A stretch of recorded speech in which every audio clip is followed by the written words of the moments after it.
Welcome back to Around the Clock. Not only do I have my guest co-host Joe Mignani with me now, but we also have Brittany Lacaponi. She is the town accountant here in Ashland. Brittany, welcome to Around the Clock. Thank you for having me. Let's start with a little bit about who is Brittany Lacaponi. It's a good question. I was born and raised in New Bedford.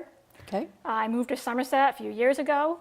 I have my bachelor's degree in accounting. I have a master's in business, and I'm also a certified public accountant.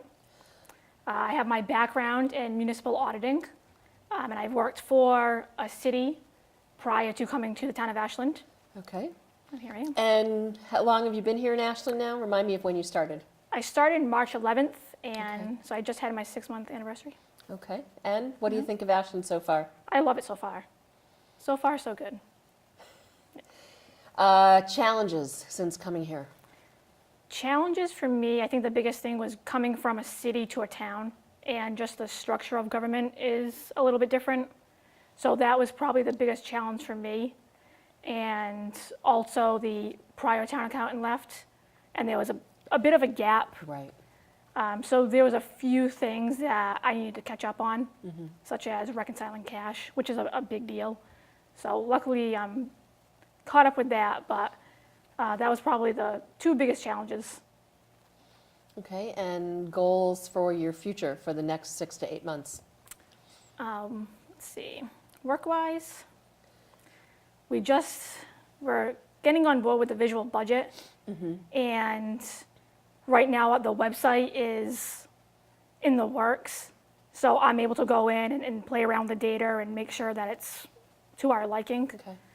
So that should hopefully be up and running within a month to a month and a half for the public to view. Another thing is that we should be fully implemented with purchase orders, which allows departments the ability to budget their money a little bit better. Let's see. Getting the audits done on time, getting free cash certified a little bit earlier this year, and among other things. Okay. So Joe, why don't you ask her the free cash question? You're waiting, I can tell. We asked her that off camera. She said, well, wait till they ask the question. So how was that free cash? Where do you think we're at this point? Number-wise? Number-wise.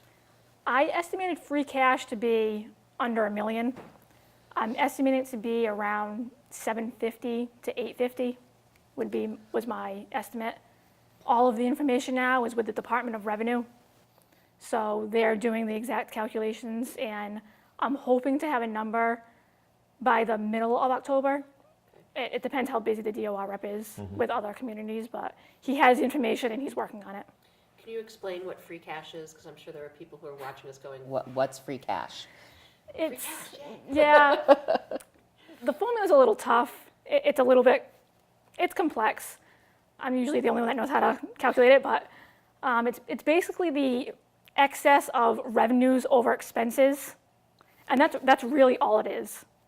But you have free cash for the general fund, you have free cash for the enterprise funds, which would be the water enterprise fund, sewer, solid waste, and the athletic enterprise fund. So it's just the excess of the revenues that have come into the town over any expenses. And that's a basic overview. And so the free cash number that we're looking at is the free cash from fiscal year 15. Okay. Yep, so either expenses came in lower than expected, so that would boost up your free cash, or revenues came in higher than expected. Okay. And where are we at? What do you think it is for us? Is it higher revenue or lower expenses, or a combination It's hard to of the say. two? It's a combination of the two. Okay. Yeah. And then free cash, we use that at our special town meeting, so that'll be discussed as to, what is it? A third goes into OPEB, a third goes to That was the enterprise fund. stabilization, That's it, stabilization. and a third goes toward capital projects.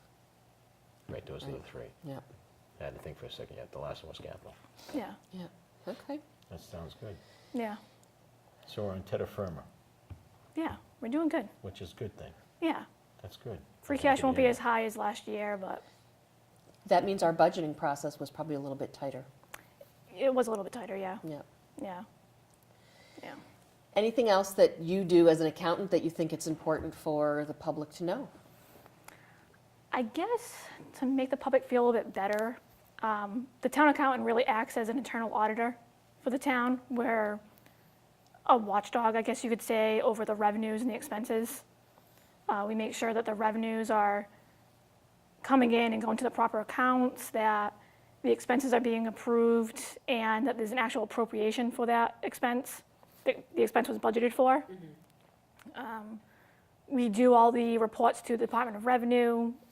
We get the free cash certified, as well as we help with the tax rate and such. But Okay. Now, how closely do you work with the treasurer's office? very closely with the reconciliations with cash, we do that every month, as well as receivables. So how can I explain this? So if someone hasn't paid one of their bills, real estate, water, sewer, interest, the unbilled portion of that, I reconcile to the treasurer's department. So they run their reports on their system, and then I do the same thing and we reconcile. So we do that monthly as well. Now, when you find, and you probably won't be able to answer this, or you will, or you'll probably be guided on how you answer this, but if you find individuals that are delinquent over a long period of time, what process is used by the treasurer's office and or the accountant's office to try to obtain that money in some way? For real estate and For real water, estate, right. that's more of a treasurer question. Okay. It's a process that's really taken over by them.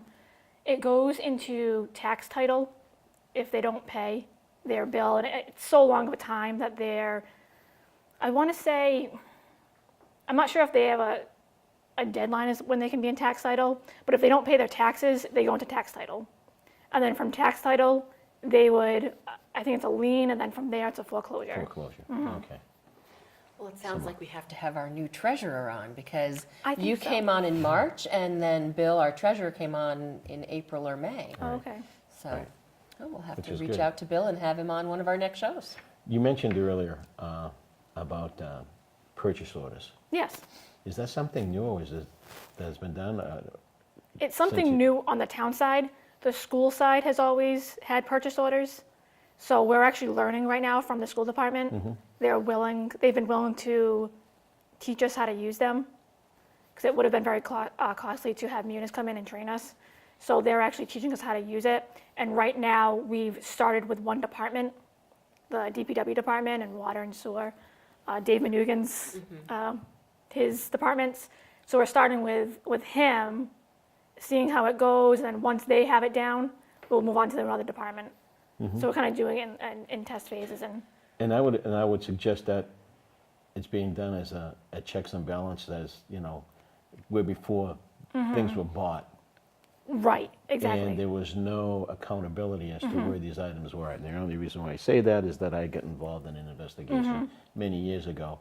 And unfortunately for the town, the items weren't being utilized the way they were supposed to be, and they went into a private entity. But we've got all those back. So I'm assuming that this was one reason why we went to the purchase order forms, so as we have more accountability as to where these items are. It's more for budgeting. Budgeting? Okay. Budgeting concerns. That way, a department, I think before, if they needed something, they may not have looked at the budget to see if they even have the money available, especially if it's maybe like a clerk or something that's ordering goods or services, or a foreman at the water department. Right. They might not think about it.